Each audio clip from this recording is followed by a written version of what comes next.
Hi, magandang araw po sa inyong lahat ha.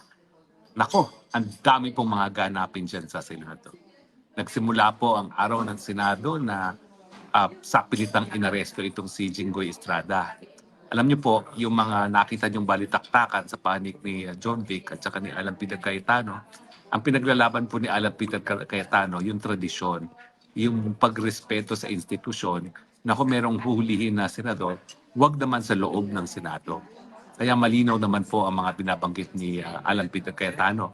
Hindi niya sinasabi na merong immunity laban sa pag-aresto ang mga senador. Ang sinasabi lang niya, sa kasaysayan ng Pilipinas, hindi inaaresto sa loob mismo ng Senado ang mga senador. Bakit? Kasi ang mandato ng mga senador galing sa buong taong bayan, no? Para silang mga maliliit na presidente kasi lahat sila, buong bayan ang bumoto sa kanila, hindi gaya ng mga kongresista na kada distrito lang ang boto.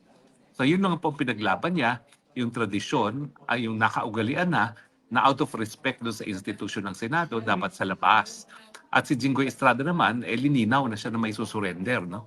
So wala talagang dahilan para siya sapilitan na kunin sa loob mismo ng Senado dahil alam niyo sa totoo lang, yung Trillanes na yan De Lima na yan, hindi naman sila hinuli sa loob ng Senado rin. Paglabas ng Senado, tsaka sila hinuli. Bakit naman ayaw pa nilang sundin yung ganyang nakaugalian na? Dahil alam naman natin, wala namang immunity talaga mga senador. Pero galangin naman natin yung institusyon na simbolo ng pagiging independyente, simbolo ng demokrasya. Yan ang Senado. O matapos po yung pangyayaring yan, pinatikim ng same medicine ang minorya. Hindi sinipot ng mayorya ang minorya. Anong resulta? Wala. Kasi alam niyo mo, miski nakakulong na itong si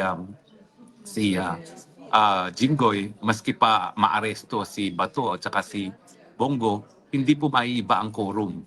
Ang quorum po ay 12 plus 1 out of 24, 13.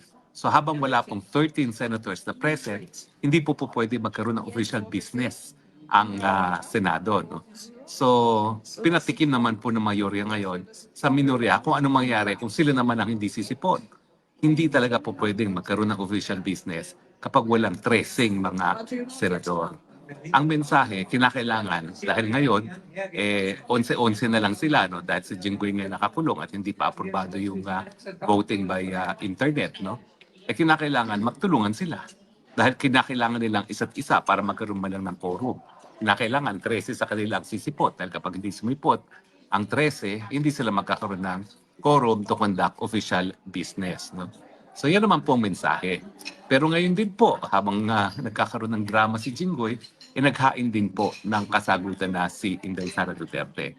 Yan naman po ay napakalinaw na mensahe ni Sara Duterte na hindi siya umiiwas sa pananagutan, na sinasagot niya mga paratang, at kasama na nga sa kanyang kasagutan yung sa mga tingin ni Inday Sara Duterte kung bakit mali ang proseso na nangyari doon sa mababang kapulungan, doon sa House Committee of Injustice.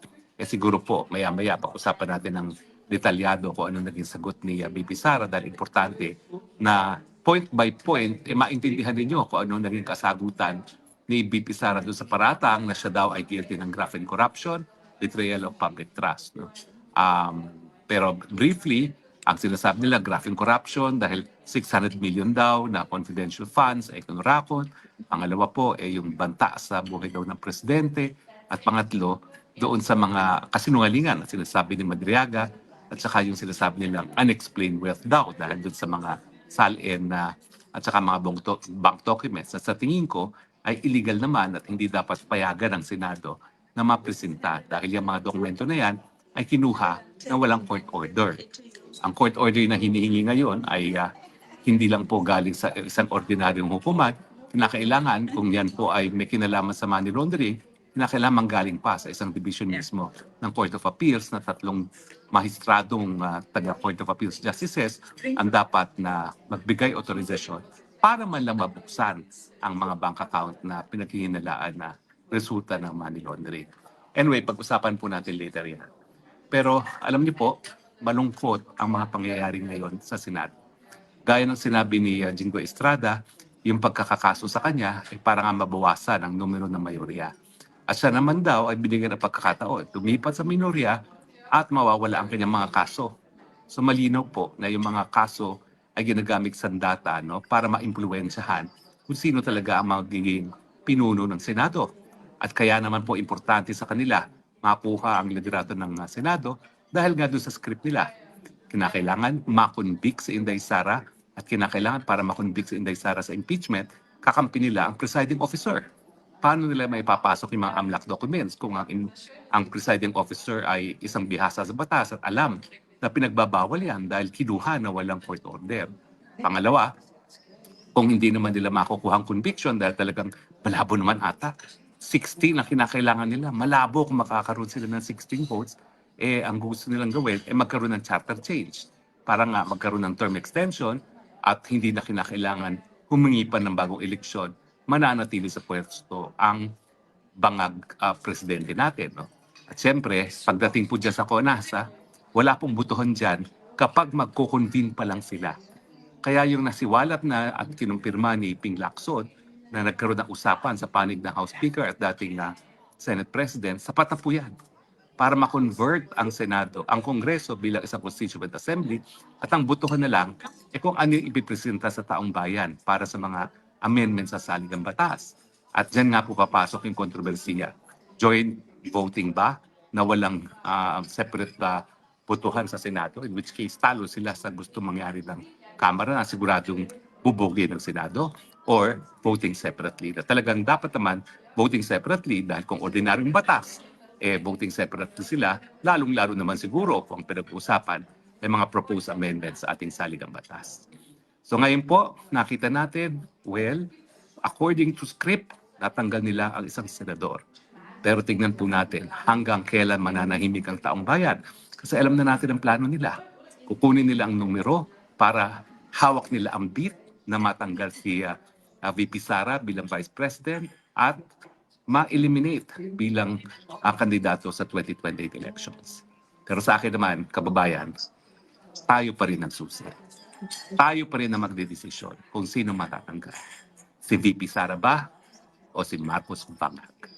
Tingin ko naman, alam nyo na kung sino dapat matanggal. Ang mga Bangag. Salamat po sa inyong patuloy na pagtiwala at pagtangkilik, ha?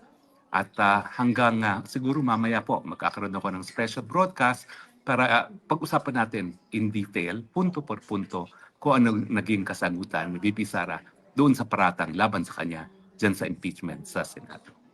Pero anyway, yan naman po ipapublish in full, no, ng mga pahayagan, kaya antayin na lang natin. Pero kanina may nakausap ako, no, at ito po ay unimpeachable source na nalaman kung anong kwento talaga dito sa pag-aresto kay Jinggoy. Well, naraman nyo na sabi na nga ni Jinggoy na siya ay sinabihan na kung ikaw ililipat sa minorya, ikaw ay mawawalan ng kaso. Pero ang hindi nyo alam, ang nagsabi sa kanya yan, walang iba kung hindi si Butod. Butod. Okay. Feeling senadora at feeling Diyos ang Butod. Abay, mantakin mo, siya nagmamando sa mga senador kung saan pupunta, kung sa mayorya at sa minorya. So siya mismo ang kumausap kay Jinggoy. At siya mismo nagsabi, ano ba, gusto mo bang kulong o gusto mo bang laya? Kung laya ka, lilipat ka sa minorya. Bakit naun siya? Actually, pumayag na daw itong si Jinggoy. Pumayag na si Jinggoy na ang susunod na Senate President ay si Cheese. Dahil ang gusto ni Butod, si Cheese. Ewan ko ba kung bakit napakalakas nitong si Cheese kay Butod, no? Kilala ko naman yun si Cheese since high school. Siguro naman hindi niya papatulan yung Butod na yan, no? But anyway, bagamat halatang halata na feel siya ni Butod, no? Pero in any case, pumayag na raw siya ni si Cheese. Ang problema, wala naman daw numero si Cheese. Dahil hindi raw pumayag itong si Tito Sen, at saka si Tuta Sen, at saka itong si Panfilo.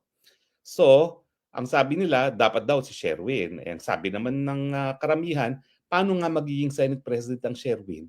Hindi nga abogado. Siya magiging presiding officer ng impeachment. Ano na lang ang sasabihin ng taong bayan sa kanila? Napipili sila ng isang tao na wala namang kaalam-alam sa batas para maging presiding officer. Nandiyan na nga si Ontivirus na talagang nagwawala, nagkakalat dahil kung ano nung ginagawa ay hindi naman alam ang batas. Gagawin mo bang presiding officer sa impeachment ang Vice President, ang isang non-lawyer? Kaya nagalit na raw itong si Butod at sinabi, sige, kulong ka. Ang sa akin lang, mga senador, ba't naman kayo pumapayag na tinatrato kayo ng ganyan ng isang wala namang kahit anong mandato galing sa taong bayan. Hindi naman siyang hinala na taong bayan at hindi naman mananalo yung asawa niya kundi dahil din kay BP Sara. Sana wag kayong magpatulak-tulak dyan sa butod na yan. Mantakin mo, siya mismo ang kumukontak sa mga senador kung sinong dapat maging Senate President nila. Anong karapatan niya? Eh ni barangay captain, di nga mananalo yan eh. Tapos kung utos-utusan niya mga senador, ganun na lang. Wag naman po. Kaya ngayon, importante talaga yung sinasabi ni Alan Peter Cayetano. Ang pinaglalaban niya, yung integridad, yung reputasyon ng Senado sa kasaysayan ng Pilipinas. Wag naman po natin na gawing parang doormat ng butod ng isang tao na hindi mahala ng bayad ang Senado. Bakit ang magdedesisyon kung kakasuhan o hindi ang mga senador at bakit ang desisyon nila kung sino susuporta ng Senate President ang siyang magiging determinant ang magsasabi kung ang isang senador ay makukulong o hindi. Kaya ako, hindi ko alam kung talagang kumita itong si Jinggoy. No? Alam mo naman, parang Jinggoy, pasensya ka na ha. Love kita, pero alam mo naman, pangatlong kaso mo na yan. No?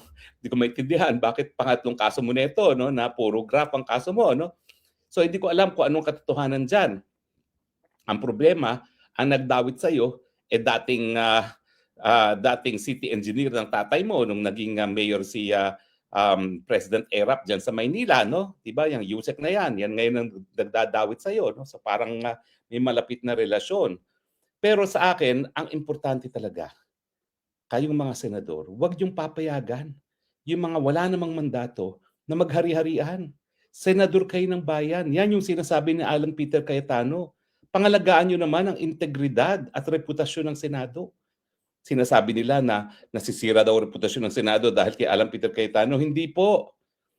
Si Alan Peter Cayetano, siya na lang naninindigan laban dyan sa butod na yan, laban dyan sa mga bangag na yan. At kinakailangan naman yung mayorya ng Senado kampihan ng taong bayan dahil yan po talaga ang balor ng Senado sa ating demokrasya. Sila talaga ang ating tinitingala na magdedepensa sa mamamayang Pilipino, lalong-lalo na kung merong abusong presidente at esposo na mapang-abusong presidente na mukhang mas mapang-abuso pa dahil nagpa-power tripping. Parang lahat na lang ang gusto niya luluhod sa kanya. Pwede ba yan? Wag naman po. Yan talaga ang dapat gawin ng mga senador. Protektahan yung kanilang institusyon dahil kung hindi, kung sila ay talagang sunod-sunuran lamang sa butod, wala nang silbi ang ating Senado sa ating demokrasya. Well anyway, sa tingin ko naman, dapat malaman nyo ang totoong kwento dito tungkol kay Jinggoy, kaya minabutak kong ikwento na sa inyo. Pero ang ating moral lesson, talaga umaabuso na po yung mag-asawang yan. Talagang pati ang ating sistema ng batas, ating sistema ng katarungan, ginawa ng sandata para sirain ang lahat ng kalaban dahil ang gusto talaga nila, mapa sa kanila ang Senate President, nang sa ganon, mapabilis ang pag-aalis kay Inday Sara Duterte bilang Vice President at pag wala na si VP Sara as Vice President, merong perpetual disqualification, hindi makatakbo. At kung hindi nila mapapaalis si VP Sara dahil kahit ano namang gawing panunulak dyan ni Butod, tingin ko walang 16 senators na boboto para tanggalin si Inday Sara, nandun na nga yung plan B nila, yung binuking at pinatotohanan mismo ni Ping Lacson na talagang magko-convene ang Senate President at saka ang House Speaker as Constituent Assembly. Kaya nga importante kay Butod at sa kanyang asawang Bangag kung sino ang Senate President. Kasi nga, wala namang buto-butuhan yan kung sila magko-convene as Constituent Assembly. Yan ay joint call lamang ng House Speaker at ng Senate President. So basta ang katapatan ng House Speaker at Senate President ay nasa Bangag at ang kanyang Butod na asawa, ay nako, magko-convene po yan at CONAS at magkakaroon talaga ng express train para sa CONAS na magkakaroon talaga ng term extensions sa lahat ng mga congressman at senatong at pati na sa nakaupong Bangag na presidente. Ang tanong, payag ba kayo Pilipinas? Antayin niyo pa bang maubos ang mayorya sa ating Senado? Antayin niyo pa ba na halos wala ng pag-asa ang sambayanan bago kayo kumilos? Sana wag naman po. Maraming salamat po at sa susunod nating advisory, abang-abang lang po kayo. Ito po ang inyong Spoksang Bayan. As usual, nagsasabi, I love you Philippines. You're the only country that I have. You're the only country that I love.